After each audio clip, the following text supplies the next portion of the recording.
Good morning. Welcome to Real Estate Radio Denver, the most important hour of radio of the Saturday morning. And we're here every Saturday from 9 to 10 a.m. right here on News Talk 710 KNUS. Thank you so much for joining me. I'm your host, Tom Souther. I am a mortgage professional by trade with Citywide Home Loans and love to chat about that process with you at some point. But today we've got some other things going on. We're here at Real Estate Radio Denver to give you some great advice, help you with connecting with some experts in your marketplace, whether that's buying or selling a home. Today we're going to tease a little bit because we're going to have just a great discussion about solar and how maybe you can get that implemented at your home. And what kind of cost savings and what's that going to cost you and the whole thing, which is pretty amazing information. So you don't want to miss that. First off, I want to share with you our off-air number because there's going to be a lot of information today, and you're probably going to want to reach out to us either with some real estate questions or with how do I get more information about this solar business.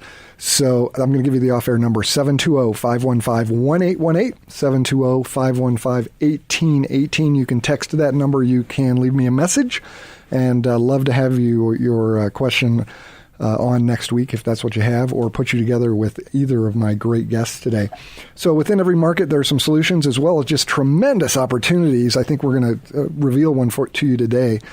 And you just need some trusted advice. That's what you hear every week here on News Talk 710 KNUS from 9 to 10 a.m. on Real Estate Radio Denver. So first off, we're going to just start with a little bit about a real estate update. I have a regular guest with me. I have Bessie Chachas, who's with Your Castle Services. Bessie is a real estate agent. She's a real estate investor. She and her family own a number of investment properties and can help you with that. If you're thinking, boy, is this the time? She can help you. No question about it. She knows how to make money on investment properties. And we're going to talk a little bit. Bessie, welcome to the show. Thanks, Tom. Appreciate it. I guess I should let you jump in. I know. Well, I just ramble on. Gosh, no more caffeine for me. No. I haven't had any either. You didn't? No. That's what's really crazy about this whole process. I'm just naturally this insane.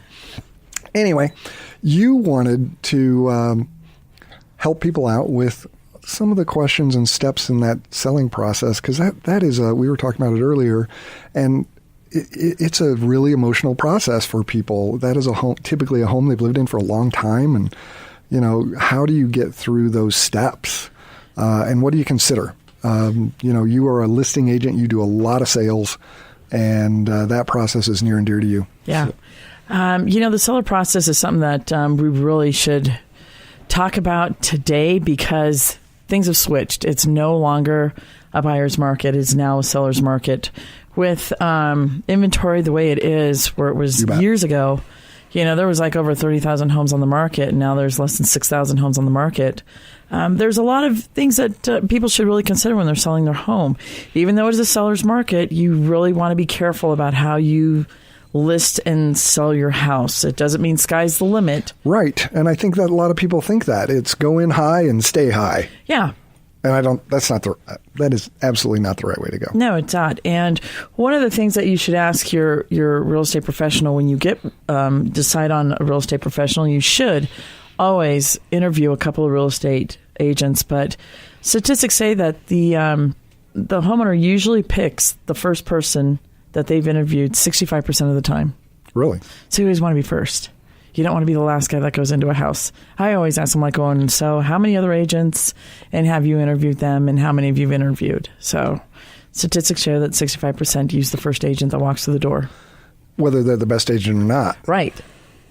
So you've really got some dancing to do when you're the fourth or fifth. But usually, a good number is about 3 people you should interview. Sure. Give you a general idea of what's going on out there. Well, and I think people probably go into that process with kind of a preconceived, I think I'm going to use this person who was referred by my great aunt June, right, and whether they're competent or not.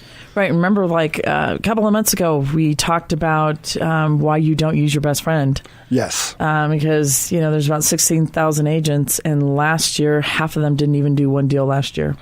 So using your best friend does not mean that they've done any homeowner, home sales at all. So you got to be very careful. Yeah, and I totally agree with that. I believe that having a real estate agent who is a true professional is going to get you the most money in your transaction, and that doesn't necessarily mean they're going to be the one that lists it at the highest price. Correct. But the one who's able to generate the most interest in your home.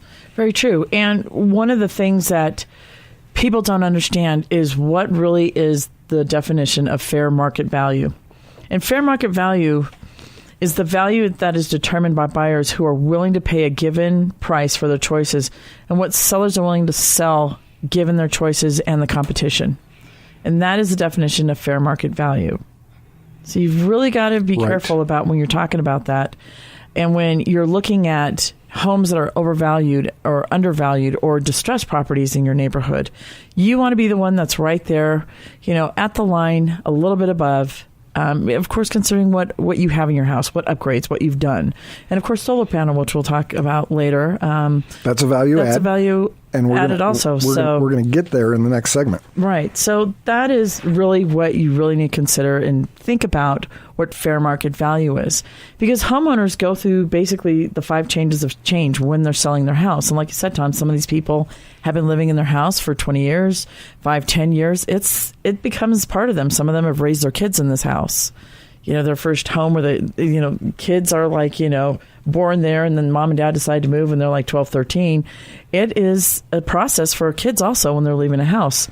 And the 5 stages of change are just like any other thing. It's denial, anger, sadness, acceptance, and renewal.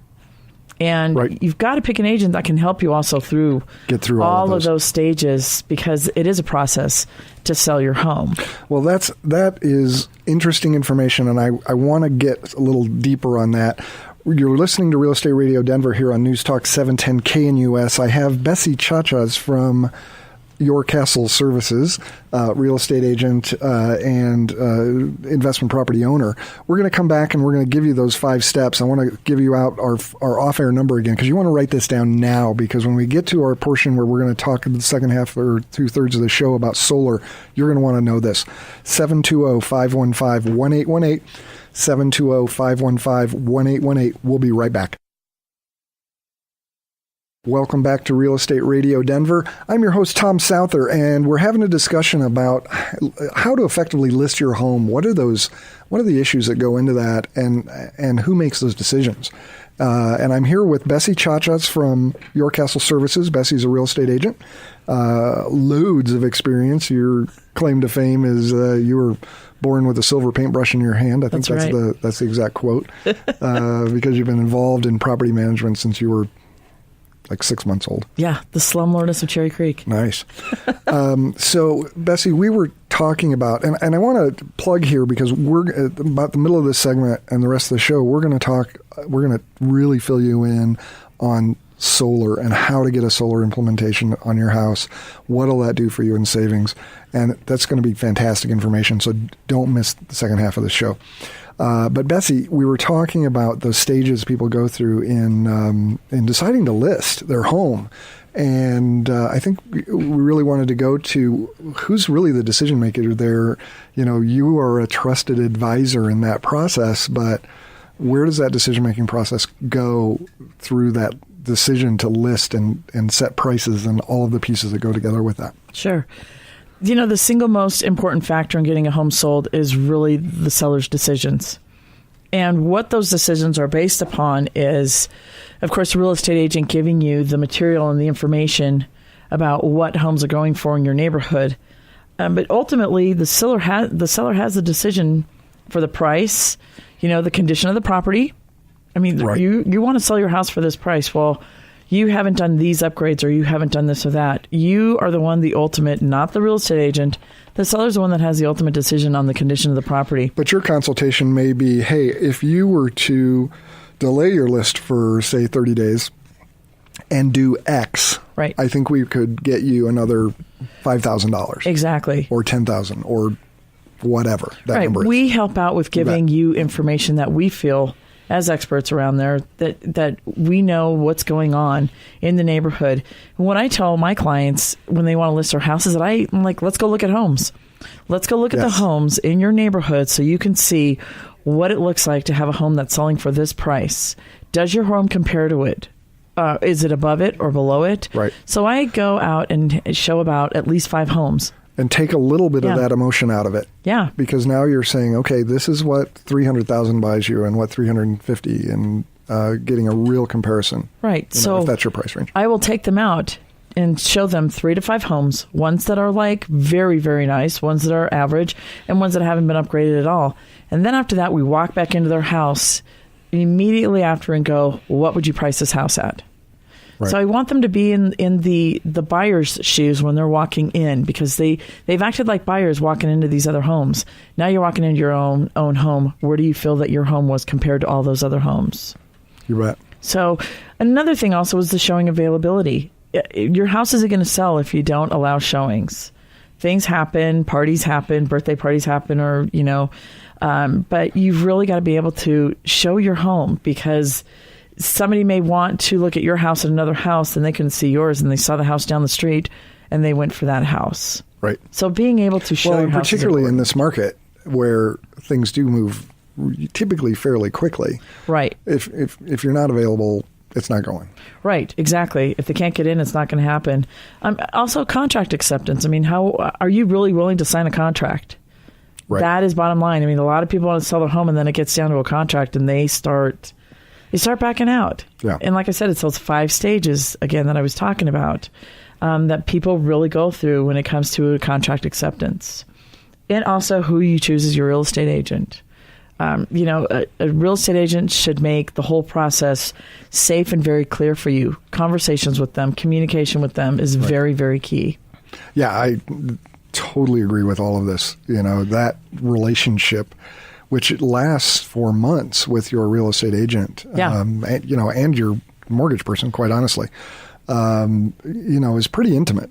You spend a lot of time together. You're sharing what's going on with your home. They're making decisions, or helping you make decisions rather, on, what stays, how do you properly show, how do you do all of these things. It's a close tie. You want to have someone that you feel very comfortable with. Yes. And, you've also got to let your agent know your expectations. If you don't communicate with them what you expect out of them, it's also very hard on us when we don't get the full story. And also be very forthright with what's going on with the house. I want my house sold in 3 or 4 days at $50,000 more than I'm listing it for. Right. Why can't you do that for me? Exactly. So it's very, very important that everyone's on that same page, and that it's clear and safe for everybody in order to get this process done. What else can you add to that process for someone who's listing? Price is important. I think we talked about that a couple of weeks ago, and I wouldn't mind staying on there a couple of minutes. Just, what does that do to a buyer when they choose to list too high? Let's say they're maybe on the fence about selling, and they say, well, if I could get $10,000 more than what I think it's really worth on the market, I would sell. Right. So what happens with that deal that they list too high? If they're way too high, my managing broker had somebody that was selling their house, and it was beyond. We're talking over $100,000 higher, and went through all these other agents, and she finally got him to that point. And she got him, and it was like, what are you going to do? And she did take him through other homes so he could see him. The minute he walked through his door, he goes, "Oh yeah, my house is not this way." I had an experience with a dear friend of mine, 3 years, had his home basically off and on the market for 3 years. And all these other agents were beyond listing it. And I always told them in 3 years, I was like, this is what your house is going to sell for. And sure enough, he finally used me after 3 years, and it sold for the price range that I told him it was going to sell for. Well, and you're not, your chances of success are so slim. Why would you do that? Why would you waste that much time? Why, as a real estate agent, would you even take that listing? Is what frustrates me. People, I guess, maybe are so desperate for a listing that they'll take it and pray that somebody comes along who's crazy. That's true. But Well, I wouldn't take that listing I see it all the time. if I was an agent. I see it all the time. Over. You have no chance of success. You're going to spend, whatever amount of money in marketing that home that you just is not going to sell. So Right. the bottom line there is you're hiring a trusted advisor. And if you don't take their trusted advice, your results are probably going to be none. Right, and that's why you have to use an agent that can walk you through those 5 stages of denial, anger, sadness, acceptance, and renewal. Those are the 5 key factors when you're choosing an agent that can help you through that in order to list your house correctly and price it right. That can be, if your house is on the market for more than 60 to 90 days in this market, it's definitely overpriced. Yeah.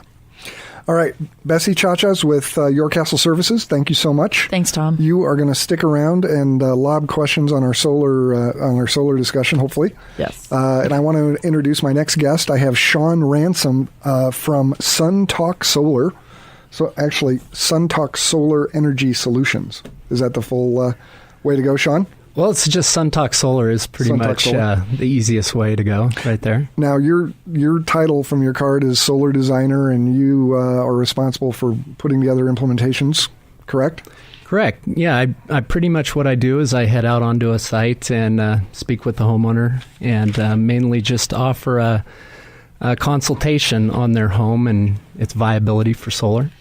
Well, and some of the things that we just chatted about, and we're going to spend the next half hour plus here going through all of this process of, is your home a good solar home? What works, what doesn't? What are the different types of purchase? We'll just use that term. Whether it's really a purchase or not is up for grabs. And the costs, and it's amazing the stories. You've got some great stories about how inexpensive this is for buyers, as little as $0. So I think we're going to have a lot of information here, and we want to help you with that. But here's a good place to start. What makes a good solar home and implementation? What do you guys look for when somebody calls you and say, hey, I'm thinking about this. Will it work for me? Right. Well, the first thing you really want to look at is, how accessible is your site to the sun? Are you going to have that sunshine on your roof or your property throughout the day? Do you have a south-facing roof or a south-facing space is the ideal situation. We can also put solar on the east or west side of the home. But that's the biggest thing. Not quite as effective, I'm assuming. Yeah, not quite as effective, but it still has its merits. The biggest thing, though, is shade. We want to try and avoid shade on the home or on the array, so to speak. But, even some shade is doable. So there are options out there pretty much for everyone. So do you have customers that come in and you say, well, you're a little too shaded, and they will actually trim out some trees or move them or what have you? At times. I usually don't advocate cutting down trees, but no. We do get someone coming in, and I'm going to be straight up honest with someone and tell them if they really have a site that's going to work for solar. But we do have people coming in all the time who want solar. They want to find a way to do it because they see the benefits. They've heard about those benefits on the radio from friends. So. There's a conversation there that has to happen, and usually we point them in the right direction. So, Shawn, my neighbor has solar panels on their house, but I'm the one that's right at the corner, and my south side is open, but I have the 60-foot trees because I live in a very old part of Denver, so our trees are very, very tall, and they could get solar panels on their south side, but my south side is completely 60-foot shaded trees. What would you do with something like that? It really all depends. You have to see, each site is different, and that's where a consultant really comes in. You really need to assess each home. In your situation, we might be able to move them to a different location and take advantage of a certain window of sunshine. Okay. And you might not see all the benefits of someone having a south-facing solar system, but you can still definitely see a return, and it's it's a good conversation to have, and everyone should really look into it. Yeah. Shawn, let's back up a little bit because we've got about a minute left in this segment, and should have, and I didn't. Let's talk a little just about SunTalk Solar. How long have you guys been out there? What's your expertise? Why you guys? Okay, well, the first thing, basically our company was started in 1996 and as Home Talk. And we work with builders, primarily technology integration, structured wiring, low voltage, things like that, the fun stuff in the home, audio, video, that type of thing. We added solar to our model later on, about 5-6 years ago, and we've been doing installs primarily with new builders, but we do retrofit installs and commercial installs. So we've kind of done a little bit of everything on the installation side. And that's really kind of how we've developed into a solar company, is using that, our smart home, smart solar, use both approaches, home efficiency, home technology, as well as solar technology. So you guys have been around for quite a while as a company, doing installs in homes and whatnot. And so you're not a roofer who's just decided to go hang my shingle in the solar business and see how that goes. Right. And, when you're looking for a solar company, you really want to kind of keep in mind how that person is going to approach you.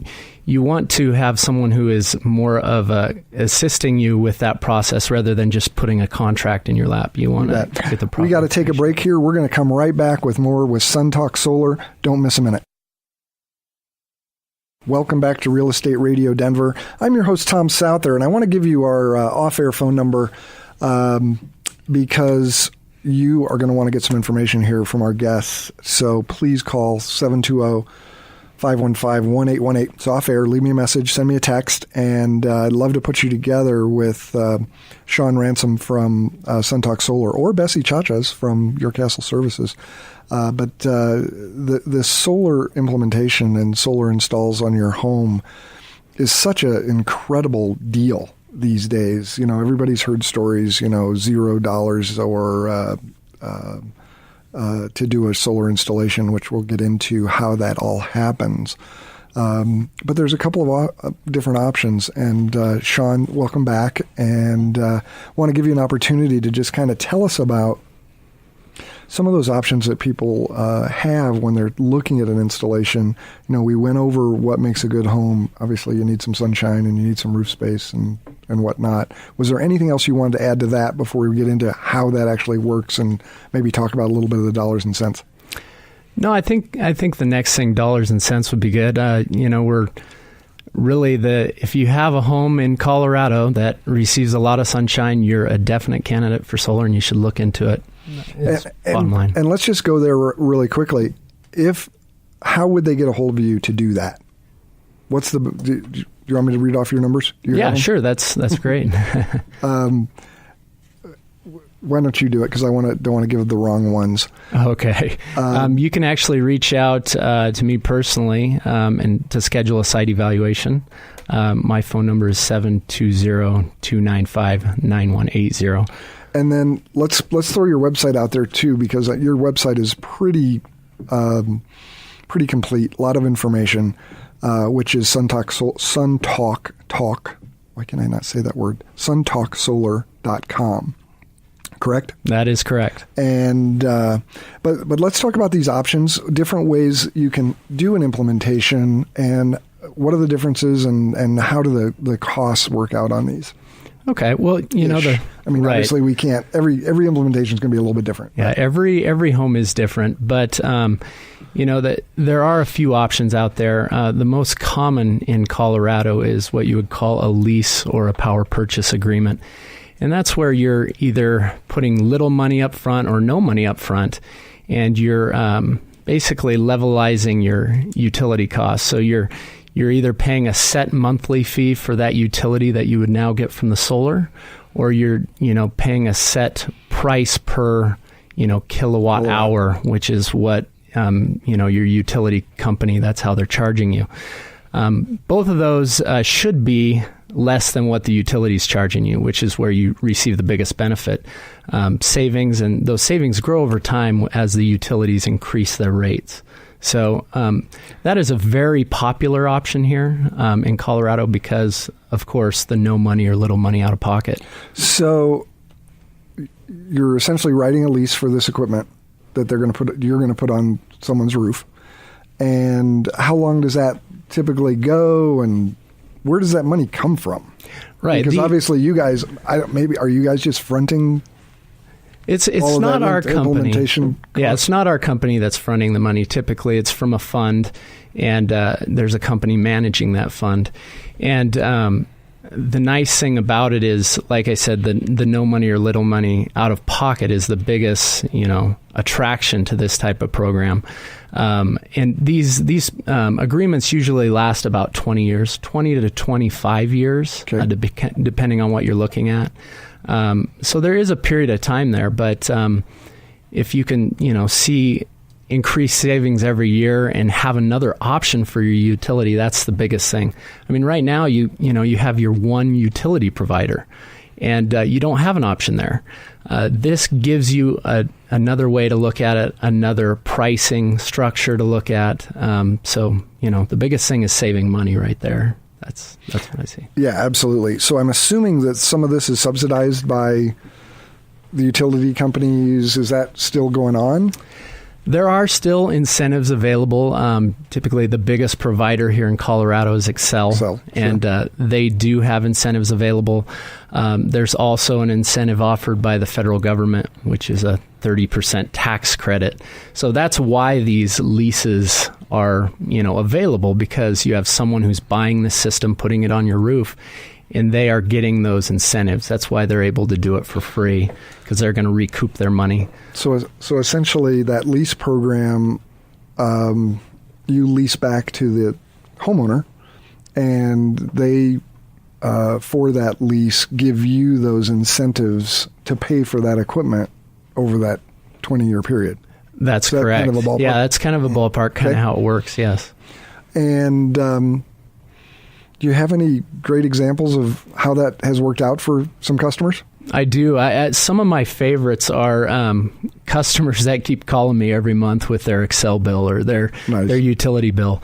I have a gentleman who gives me a call like clockwork, and just the first thing he says is, "My Xcel bill was $7." And it just, those stories are really neat to hear. And I've also had another customer who's called, and he gets a check at the end of the year from Xcel for any extra production that he has from his system. He's having the utility company pay him. And that would be incredible. That is great. Sorry. This studio gets cool sometimes, and I wanted to adjust that thing a little bit so we don't all freeze to death. So that's one option. You lease, and it's typically little or nothing out of pocket. Yeah, that is correct. That is the case. You can still do leases in Colorado for no money out of pocket. Because I think a lot of people have heard those stories, and they're just so unbelievable that you discount it as, well, that can't be true. So we're saying right now, you could call the show, leave us a message. I'll hook you up with Shawn, 720-515-1818, and you could potentially put a solar system on my roof, on any listener's roof, with not a penny out of their pocket, and potentially get a check from Xcel. Which is kind of best case scenario, but greatly reduce what you pay every month, and particularly over years. In a lease, you're not going to receive a check from Xcel. You're usually you're getting a lower rate through the solar, so you're not producing an extra amount that Xcel is typically going to pay you out at. So instead of writing a check every month to Xcel, they would be writing a check to you, or, well, not you personally, but SunTalk Solar or whatever provider for that equipment lease, which would be significantly less than what they were paying to Xcel. That's correct. That's the biggest thing you want to take away, is that your cost for that solar is going to be cheaper than what you're paying through your utility company. Through normal utility. That's correct. And the good news is, my understanding is that rate that they're going to pay you for the solar power is going to remain relatively stable. Yes, that's the nicest thing about these programs, is that you're not held hostage by the utility rate increases. You're, Right. You're either levelizing that, increase where it's at maybe 2% per year. That's what it's increasing, or it might not increase. You might be able to lock in a rate that stays the same for 20 years. And it all depends on the home and what the production's going to be like in that home solar system. But there are some great ways to save some money with these leases. So that would really work great with my gravity furnaces. I'm not kidding. Wow. I'm dead serious. It's old. I live in a historical area, so not a lot of people have solar panels because we're kind of told that, you can't kind of have them in our area. So can you touch base about some of the things about dealing with historical areas and also, what other things that you are with, not just the utility company, but other sources out there that you're running up against with putting solar panels on properties? Sure. Yeah. The historical district does have some say in where you can put the solar and how it could be located on a home. But installations happen all the time in historical districts. So it's definitely something you can look into. Don't feel like you're excluded from, having solar just because you live in a historical district. Right. The biggest question is also, what's my homeowners association going to be able to say? Let's save the homeowner association for the next segment. You're listening to Real Estate Radio Denver here on News Talk 710 KNUS. Give us a call. Leave us a message at 720-515-1818, and I'll hook you up with Shawn.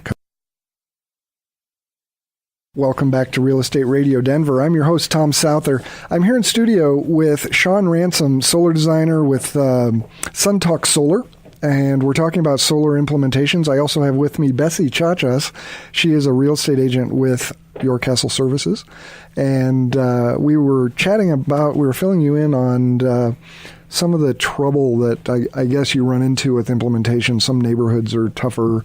Bessie lives in a historical neighborhood that probably takes a little more clearance or review to get those approved. But Shawn, you're saying those are doable? Yeah, sometimes they definitely are. You really just need to look at the situation, like I was saying earlier, and assess where the panels are going to go. So a big array on the front porch roof, not going to work probably. But if you can make it relatively unobtrusive, it would probably fly. That's correct. Yeah, okay. Something staring right at the street is usually not going to happen. Not a go. Okay. And then the other big one, I think, is we mentioned before was communities with HOAs. Some of them are pretty restrictive. You got to have the white picket fence. You got to have your grass mowed to 4 centimeters, et cetera. So how do you get around these HOAs? Well, it's really pretty simple. Colorado law now states that the HOA can't step in and keep you from having solar on your home. Okay. They have a couple aesthetic provisions that they can go after. Mainly, they say that you might not be able to have a solar panel, but so you really can spray paint them. Yeah, well, they come black, so it's definitely with the HOA, as long as you're proactive in the design and you show them up front, kind of what your thoughts are and what you're doing. They really can't do anything about it. It is always best, though, to get approval with these things ahead of time, like just painting your house, in a strict HOA. Sometimes there are stipulations. So same thing with solar. You just want to get approval. Speaking of paint, do you have any? I'm going to go off the reservation here. Do you have any horror stories about people actually deciding to paint their house and they paint the whole solar array? No, I think people understand that the the panel actually needs to receive sun. Yeah, but you never know. Yeah, well, come on. There's those Bronco fans out there that are painting their house, orange and blue. So you never know. Yeah, I think alternating colors, one orange, one blue, would be all good. Let's not give anybody any ideas.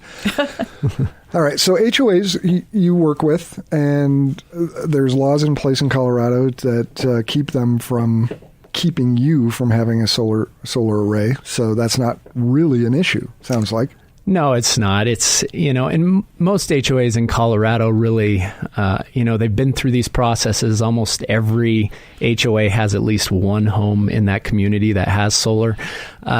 So they're really open and receptive to the idea in Colorado. Perfect. Now, we talked a little bit about lease options for an implementation, but there's also, you could just buy this equipment outright. Yeah, let's talk about that for a minute. That's correct. The purchase is a very nice option because you are literally taking the power back from the utility company.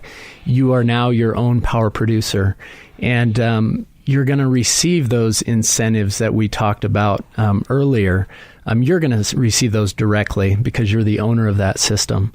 So along with the federal tax credit, which is 30% of the overall system cost, which is a huge number there, you'd be getting paid these incentives, like from Xcel, for example.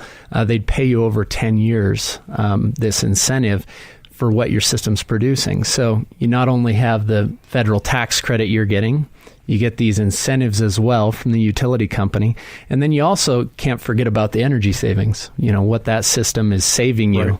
Right. So and that's the situation where you may get a check back from Xcel because they will actually purchase your excess power that you generate. Is that correct? Well, there is an option for that. At the end of the year, they can buy off any excess that you produce. But the big thing, too, is they're paying you an incentive every month. It's a check from Xcel, and that's always a good feeling when you're getting a check from the utility company. So what's behind that? I mean, I can't believe these guys are just volunteering and saying, hey, I feel like writing people checks to go generate some other power other than what we provide. Where does that come from?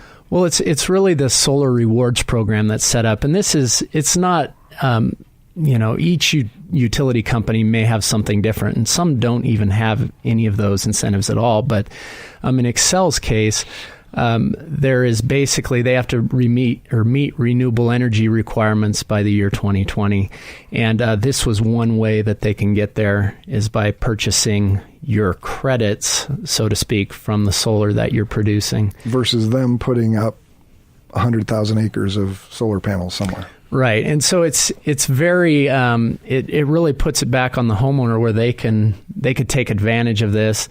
And, Xcel also, they benefit from this as well. The biggest thing, though, we are breaking into their model when we put solar on homes. They don't necessarily want to see that, but sure.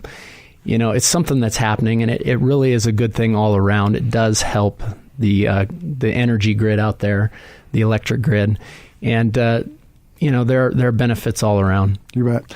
So can we talk about cost? Can you give us any kind of ballparks if someone was going to buy? Is this, what's your typical out-of-pocket if you were a regular medium-sized home? I don't even know what numbers to throw at that. Okay. Well, can you ballpark? Yeah, I can. So we have an idea? If you were looking at a system that may have 20 panels, which is pretty standard, that's kind of an average size in Denver area. You'd be looking at probably around $18,000 for that system. Okay. Just an example. Now, is that after the 30% credits and whatnot, or is that? No, before? That's actually before. Okay. So, the federal tax credit, that all comes in when you apply, you pay your taxes at the end of the year, you file your taxes. Okay. And the incentive, that's paid out over a 10-year period, so you can really it's easy to calculate out what that amount can be.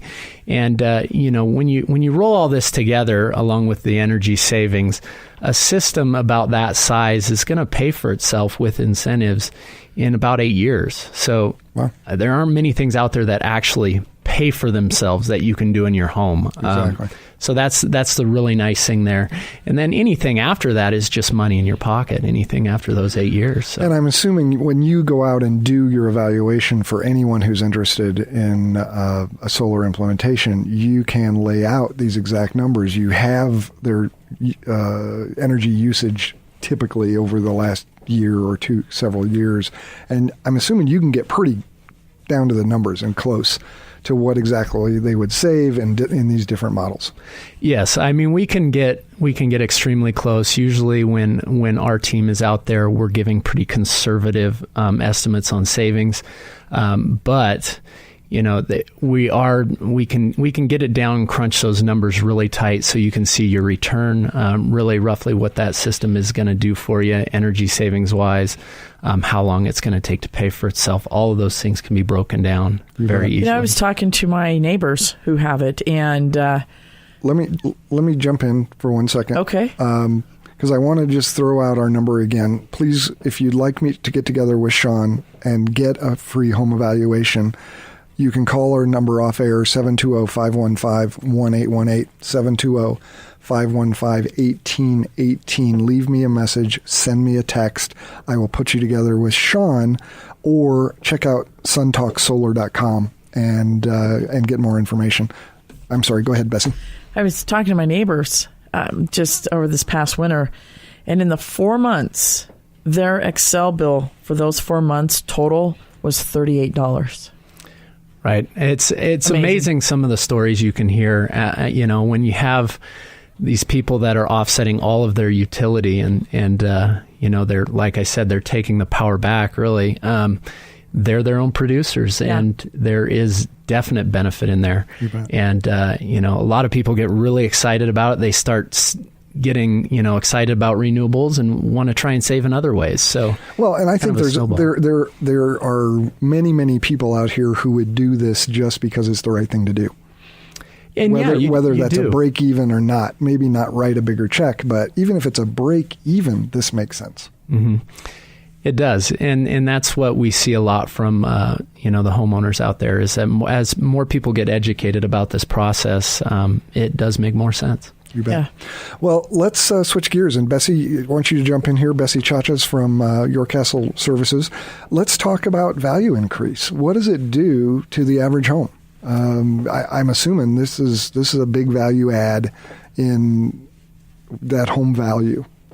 Yeah, this year the Real Estate Commission added a new green form, basically, and it's a couple pages long, where you get to fill in the blanks of what you've added as greening in your home, and solar panels are definitely one of them. And even when we are, as real estate agents, putting in the MLS, there's a new section that is just for that greening added value, and it really does add value to a house. And so just even filling out that form, so when people are coming to buy it, when you send out the property disclosures, that is also added to it, so people get to find out, you know, if you know, about what the solar panels are. Are they transferable? That was one question I want to ask you. How are the solar panels transferable when we're talking about selling a home? Because you said somebody gets a lease for 25 years and they only own it for 5 or 10.